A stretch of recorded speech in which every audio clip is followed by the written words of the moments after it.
Бүгүнкү нуска түрмөгүбүздүн каарманы Жеңишбек Дүйшеналиев. Ал 1975-жылы 25 майда Кочкор районунда жарык дүйнөгө келген. Балалыгы айыл жергесинде, андан соң шаарда өтүп, калаадан орус мектепти аяктаган. Буга чейин чыгармачылыктан алыс болсо да, алгачкы китебин жарыкка чыгарды. Сырдуу Капчыгай аттуу китепти кантип жазып калганын түшүндө аян көрүп, андан соң колуна калем кармап ак баракка чиймелей баштаган экен. Жазгансын Чыңгыз Төрөкулович Айтматов атабыз түшүмө кирип калды. Ойдо жок жерде деле. Бул кишинин чынын айтсам, тирүү кезинде мындай көргөн эмесмин да. Кооз жер экен, тоонун бети да. Арчалуу, карагайлуу ушундай жер экен, кооз экен. Чыңгыз Төрөкулович костюм шыңгый жүрүптүр, галстук жагы мындай. Телевизордон көргөндөй да, сымбаттуу. Ана экөөбүз сүйлөшүп отуруп калган алышат да. Балам, мындан кийин менин аркыман китеп сен жазасың деп калып, мен ичимден ойлонуп атам, мен түш көрүп атып ойлонуп атам да, бул мен мурун же китеп жазып көрбөсөм, же ручка кармап көрбөсөм, китеп жазып, же макала жазып көрсөм, кантип жазмаган деп айтпай, мен жазганды билбесем, кантип жазмаган. Же жазып көрбөсөм десем, жазасың балам деп койду.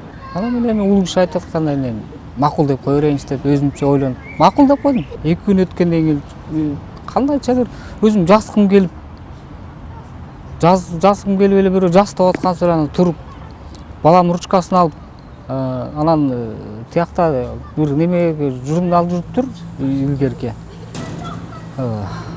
Бүтпөй калган иш журналы. Аны алдым да анан ошо менен эле жаза баштадым, ошо менен жазып кеттим. Китептин жарык көрүшүнө 3 жыл убакыт сарптаган. Табигаттын табышмактуу сырдуу окуяларын, түйүндөрүн чагылдырган. Андан сырткары өзү чыгарган ырлары китептин беттеринен орун алган. Бул ишти башталышы, эмне болуп башталышын жана аягы эмне болуп бүтөөрүн мен биле албайм деп. Ал кезде бирок өзүм билчү эмесмин, кантип бүтөөрү. Бул окуялардын эме көбүнчөсүн айтсаң мындай таң калып же ишенбейт болуш керек, чынын айтсамчы. Бул сюжет катары болуп келип атты. Мисалы үчүн мен бул кишилерди, ошо өзүмдүн каармандарымды жашап өткөнүн же жашап өтпөгөндөрүн билбейм. Мага көрүнгөнсүп, анан мен ошолор менен чогуу аралашып жүргөнсүп, телевизор көрөсүз го, ошол сыяктуу болуп келип атты. Ошол сыяктуу болуп. Чыгаргандан уялгам, чынын айтсам. Башкалар көргөзгөндөн да неметкем, уялгам. О, кандай депчи. Бул Жеңиштин китеп жазып калганда эле көп ишенген деле жокпуз да. Биз негизи бала чагыбыздан чогуу өскөнбүз. Бул орус мектепте окуганбыз. Анан андай деле бала чагында андай деле эмелер көрүнчү эмес да. Анан кийин студент кезекте бир анча-мынча бирдемкелер жазып калчу. Анан биз ишенич эмеспиз анычы.